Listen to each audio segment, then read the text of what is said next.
भागौर की हवेली सिंस 1751, जिसे बनने में 27 साल लगे, जहां से 4 महाराणा बने, जिन्होंने इसके अंदर बने 138 कमरों में खेल खेलकर अपना बचपन बिताया।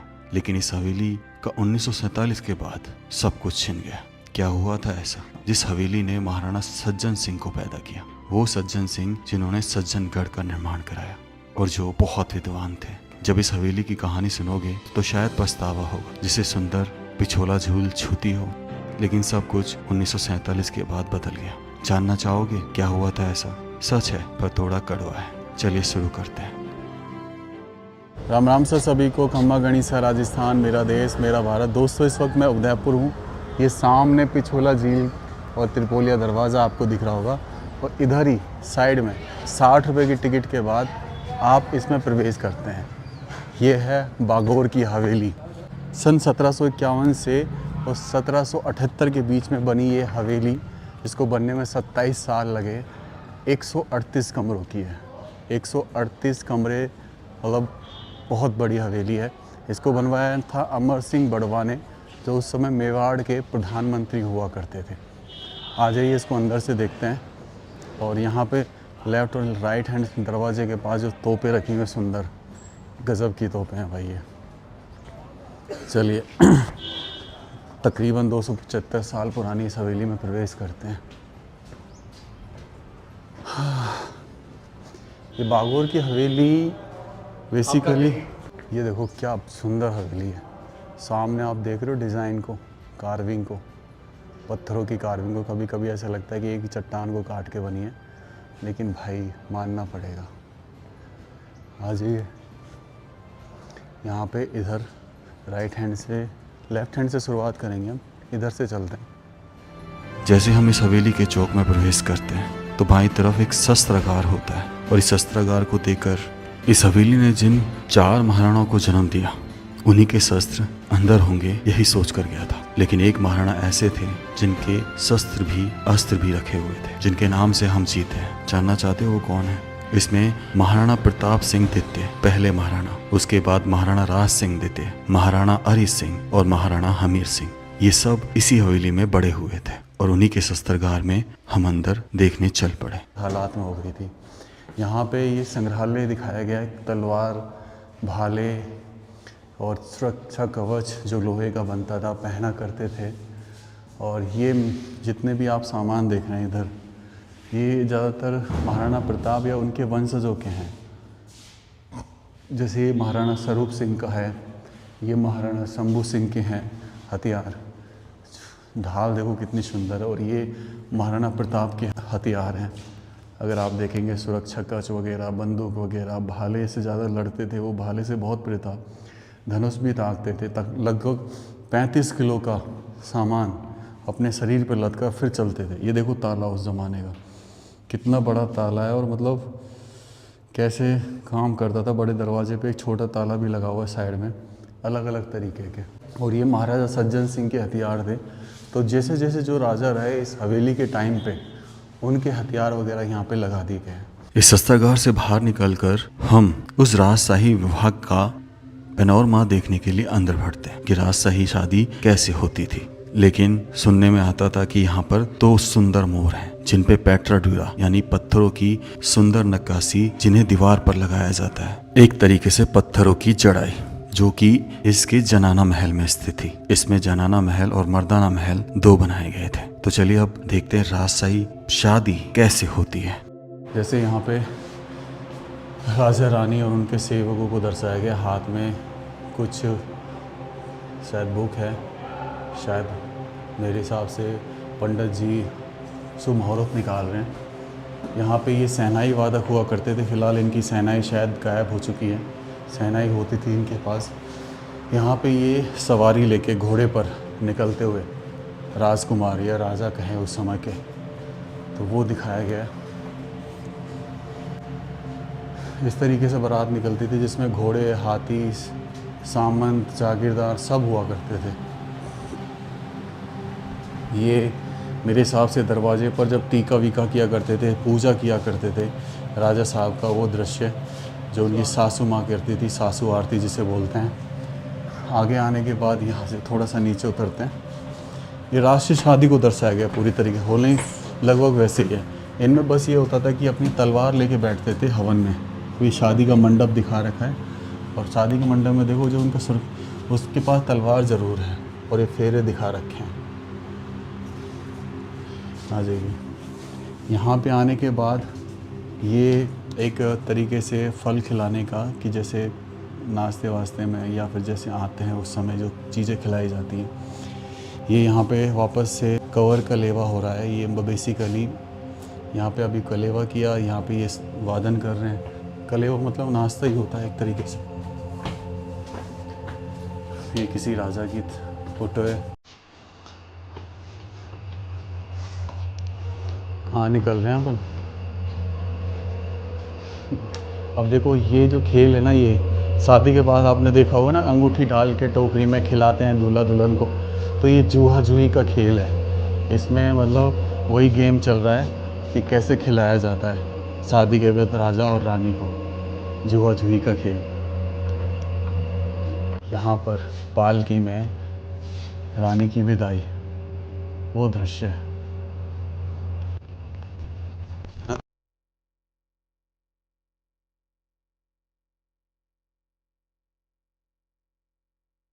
संगीत के लिए हारमोनियम बजाती हुई, यहाँ पे ये सितार बजाते हुए, और यहाँ पे ये मेहंदी का कार्यक्रम चलता हुआ रानी का, जो बिल्कुल बाहर स्थित था। चलिए, अब ये रॉयल वेडिंग तो ख़त्म हो गई, शाही शादी का कमरा ख़त्म हो गया। अब यहाँ से निकल के ये शाही गाथा में चलते हैं अपन। सामने यहाँ पे कुछ स्टैचू लगे हुए हैं लोगों के, और ये कुआं बना हुआ है इसके प्रांगण में, बहुत पुराना। कितना गहरा दिख रहा है पानी है। और ये रेलिंग देखो भाई, इससे पानी खींचते थे बाल्टी डाल के रस्सी से। सामने जब हम इस जगह से निकले तो वो महाराणा, वो राजा, वो महाराजा के स्टैचू, के साइन, के फ्लैग थे जिन्होंने इस भारत देश को बचाए रखा, इस भारत देश को चलाए रखा। शायद आप भी उनके नाम जानते हो, लेकिन सबके नहीं। तो चलिए एक एक करके सबके नाम बताता हूँ, और कौन किस स्टेट से बिलोंग करता था वो भी बताता हूँ। महारावल जैसलमेर के 1153 से 1168 तक। इसके बाद यहाँ पे महाराजा राव जोधा, जिन्होंने जोधपुर बसाया। ये जोधपुर जी, ये महाराणा प्रताप मेवाड़ के सबसे महान शासक। और ये है छत्रपति शिवाजी मराठा है मैं। और ये महाराजा सवाई जयसिंह द्वितीय जयपुर, जिन्होंने जयपुर शहर बचाया 1727 में। ये महाराव राजा राम सिंह बूंदी, जिन्होंने बूंदी बसाया 1821 के आसपास। और यहाँ पे सिंबल देख रहे हैं, ये इनके सिंबल हुआ करते थे स्टेट के। जैसे ये सिंबल है, ये जोधपुर का सिंबल है जोधपुर स्टेट का। ये मेवाड़ स्टेट का सिंबल है।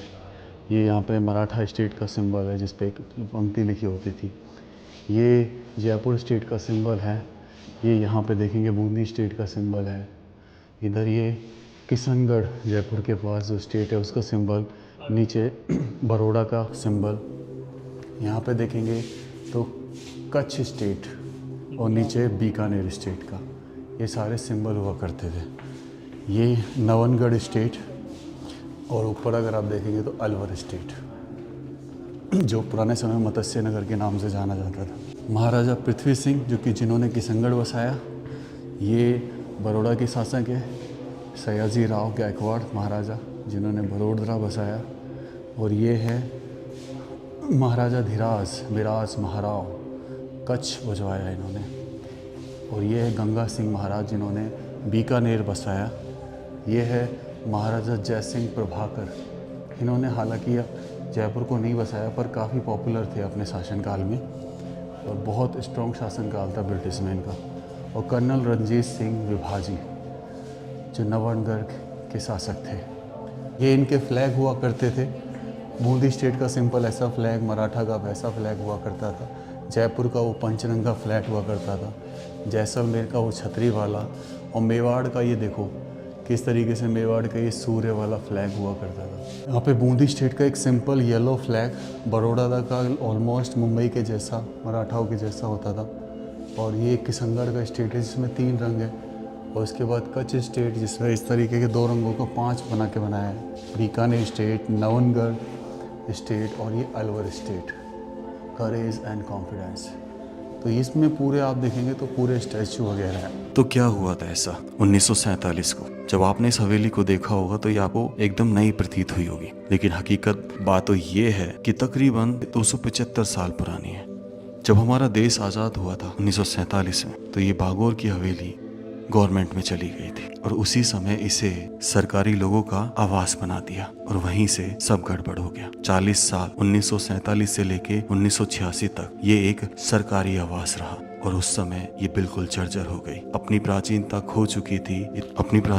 बिल्कुल खो चुकी थी। लेकिन 1986 में जब इस हवेली की कंडीशन देखी गवर्नमेंट ने, तो WJRCC को इसको सौंप दिया और कहा गया कि हो सके तो इसे पुराने आवेश में साथ लाइए। तब 1986 में शुरू हुआ इसका पुनर्निर्माण। उन्हीं चीजों को यूज किया गया जो इसको बनाने में लगी थी, जैसे चूना, अराइस प्लास्टर जो दीवारों पर लगता है, जो दर्पण की तरह चमकता है। और तब जब वो सारा कार्य हो गया, उसके बाद इस पर पेंट करवा दिया। लेकिन पेंट होते ही इसकी प्राचीनता खत्म हो गई। शायद ये उसी आवेश में हो, पर बहुत कम ऐसी जगह बची हैं जो इसके पुराने इतिहास को दिखाती है। और इसी हवेली में दुनिया की सबसे बड़ी पगड़ी भी है, 51 फीट लंबी। संग्रहालय है, पपेट म्यूजियम। वाह, यहाँ पे बहुत सारे पपेट है, ये देखो।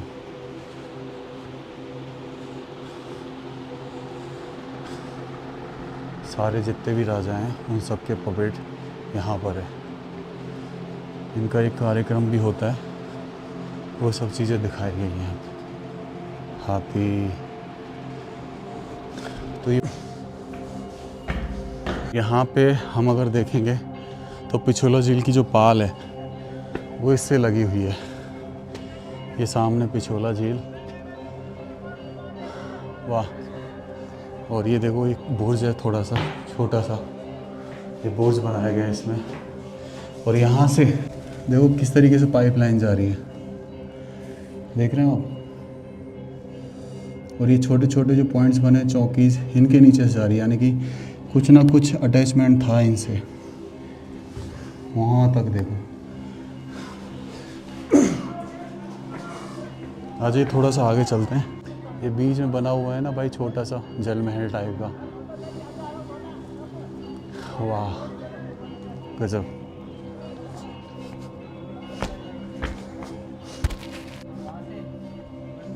बंद है, ऐसे ऊपर जाऊँ अब? वहाँ जाऊँ ऐसे? हैं, आ जाओ। बहुत बड़े ही रहे होंगे। यहाँ पीछे ये देखो, एक अजीब सा स्ट्रक्चर, बीच में तुलसा माता के लिए जगह जरूर छोड़ रखी है। ओके, वाह क्या बात है भाई।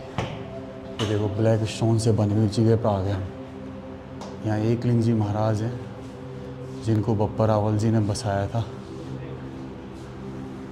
और ये वही मोर पेट्रा ड्यूरा, किस तरीके से पच्चीकारी करके इन कांचों को इस पे लगाया गया, बहुत ही सुंदर। लेकिन कांच देखो यहाँ से धीरे धीरे उखेड़ लिए गए हैं, जो सही नहीं है कहीं ना कहीं।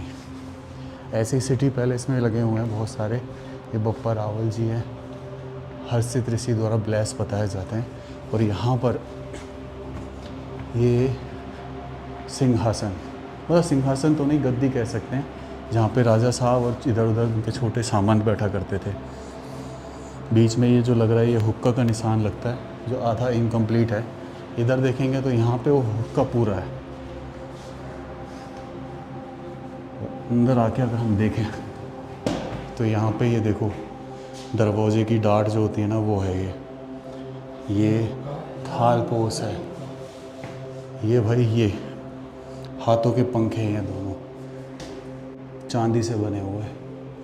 ये भी चांदी से बना हुआ है, चांदी का हुक्का है पूरा, क्या बात है।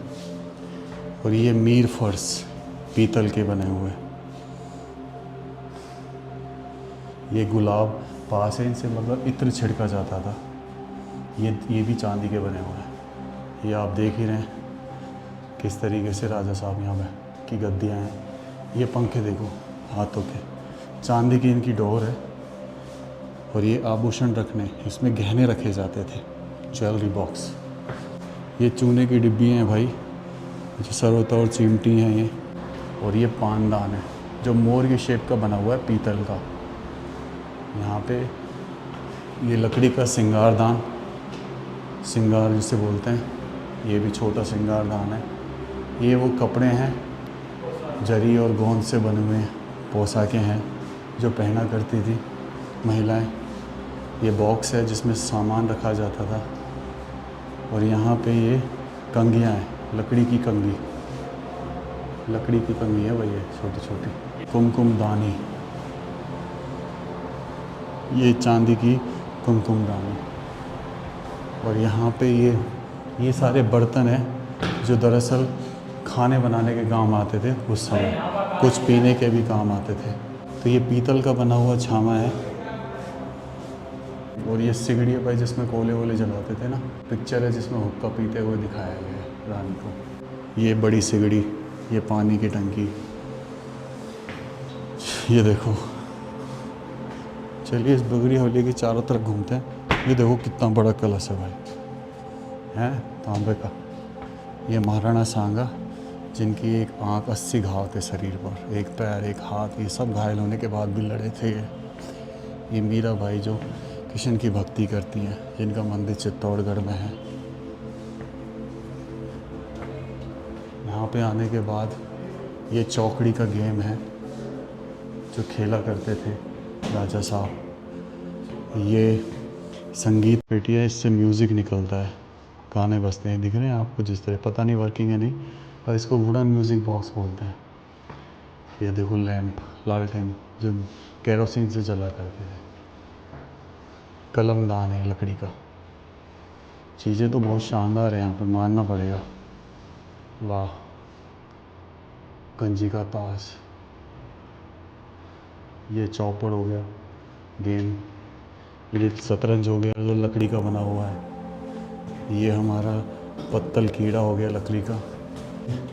राजा साहब की गद्दियाँ दर्शा दी, सामने खिड़की खूबसूरत। ये देखो पीतल का बना हुआ, गणगौर पूजन को दिखा रखा है, पीतल से बने हुए गौरी के मुख। मोर, शायद पानदान है बड़ा सारा। वाह। पर फिलहाल तो ये है कि इसकी सुंदरता का कोई तोड़ नहीं है, कोई तोड़ नहीं है। एग्ज़िट हम जहाँ से आए हैं वहीं से होगा। ये भगवान जगन्नाथ को समर्पित एक मंदिर की जो चीज़ें हैं वो दिखाई गई है। टाइगर हंट का एक दृश्य है, हाड़ी रानी जिन्होंने अपना शीश काट दिया था। और देखो ये बक्सा पुराने ज़माने का जिसमें सामान रखा जाता था। ये अलमारी है जो, और ये एक पलंग है, चांदी का बना हुआ है पूरा। हाँ, क्या बात है। ये थालें हैं तरह तरह की, ये सुराही हो गई, गिलास हो गए, ये कांच का काढ़ा है भाई, क्या बात है। सुंदर सुंदर चीज़ें हैं वैसे तो, देखने लायक। ये देखो आप इसकी नक्काशी, कांच से पूरा कर रखा है कवर। अंदर चल के इसमें वाह वाह वाह वाह वाह वाह। एक तरीके का शीश महल हो गया भाई, देख रहे हो इस हवेली का शीश महल, पूरे दीवार को सजा रखा है। हर महल में हुआ करता था। ये हिरण हो गई, ये गेहूँ जब छानते हैं तो उसका दृश्य, और यहाँ पे है तरह तरह की फ़ोटोज़।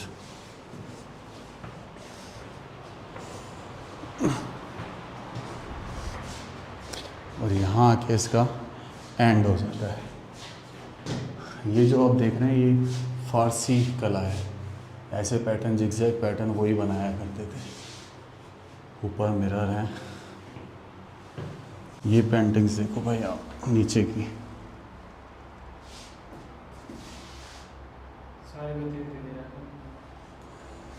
अंदर ये छज्जे देखो, छतरियाँ देखो आप कितनी सुंदर है ना। एज इट इज़ पुरानी, तो तकरीबन 275 साल, पूरा ब्लैक स्टोन से बना हुआ। हम ऊपर थे, नीचे देखो ये पगड़ी संग्रहालय और दुनिया की सबसे बड़ी पगड़ी ना इसी के अंदर है। आइए मैं दिखाता हूँ आपको। ये हो सबसे बड़ी पगड़ी। तरह तरह की पगड़ियों का डिस्क्रिप्शन है यहाँ पर, किस किस तरह की पगड़ियाँ यूज़ की जाती है। ये जो आप पगड़ी देख रहे हैं ना, इसका वजन 30 किलोग्राम है और इसको बनाया था बड़ौदा के कलाकार अवंती लाल चावला ने 25 दिनों के भीतर। 51 फीट लंबी, 11 इंच चौड़ी, ये राजस्थान ही नहीं, गुजरात, मध्य प्रदेश की पगड़ियों की शैली का एक जटिल मिश्रण था और ये दुनिया की सबसे बड़ी पगड़ी बन गई। लेकिन सबसे बड़ी बात ये थी कि इसको बनाया क्यों गया था। तो ये किसी राजा को पहनने के लिए नहीं बनाई गई थी ये पगड़ी। दरअसल ये राजस्थान की शिल्प कला, सांस्कृतिक विरासत को और उसकी परंपरा को प्रदर्शित करती है और इसको उसके बाद बागोर की हवेली में रख दिया गया ताकि आने वाले लोग हमारे राजस्थान की गरिमा को समझ सके। किस तरीके से बांधे जाते हैं वो भी दर्शाया गया है। जैसे यहाँ पे देखो अलग अलग तरीके के साफे हैं, अलग तरीके के साफे हैं। राजस्थान करके लिखा हुआ है कि पगड़ी के बारे में कि कैसी पगड़ी आप पहनना चाहते हैं।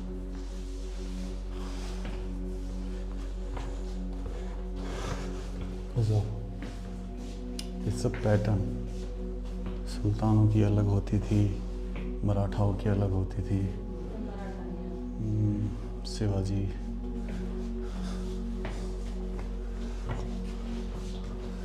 वाह। बाहर आकर ये सितार आपको दिख रहे होंगे जो उस समय बजते होंगे। अभी तो फिलहाल इनके तार वार टूटे नज़र आ रहे हैं, पर हाँ बजते ज़रूर थे। ये वाद्य यंत्र हैं जितने भी, ये ढोलक, तबला, ऊपर अंदर देखो अलग तरीके का सितार, एक सहनाई, बांसुरी सब है इसमें। ये वायलिन हो गया भाई।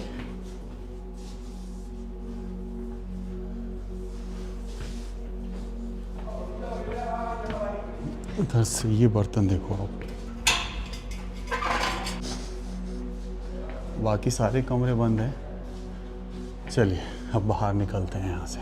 तो कैसा लगा आपको ये बागोर हवेली का इतिहास? और बागोर हवेली के कुछ हिस्से आपने जरूर देखे होंगे जो प्राचीन थे। इसके ज्यादातर कमरे बंद कर रखे थे जो सब लोगों के लिए नहीं थे, लेकिन अभी भी जैसे कि हमने वो शीश महल देखा, वाकई में लाजवाब था। तो वीडियो को एंड करने का समय आ गया। राम राम सा सभी को। खम्बा गणिसा राजस्थान, मेरा देश मेरा भारत।